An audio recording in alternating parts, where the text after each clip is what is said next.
Prima giornata di neve a Legnano e in piazza San Magno è arrivato l'albero di Natale. Come promesso dalla giunta di Lorenzo Radice, un segnale ci sarà per questo Natale così speciale.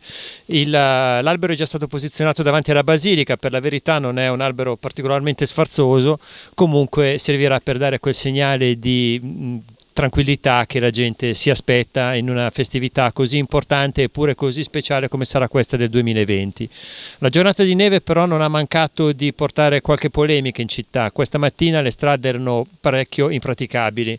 Non è caduta tanta neve, ma il gelo ha fatto il suo lavoro e le strade erano davvero difficili da percorrere, soprattutto con le automobili. Tanti i casi di slittamento, qualche coda, soprattutto sul Cadorna, qualche albero poi subito a mezzogiorno aveva già deciso che non era in grado di sopportare il peso.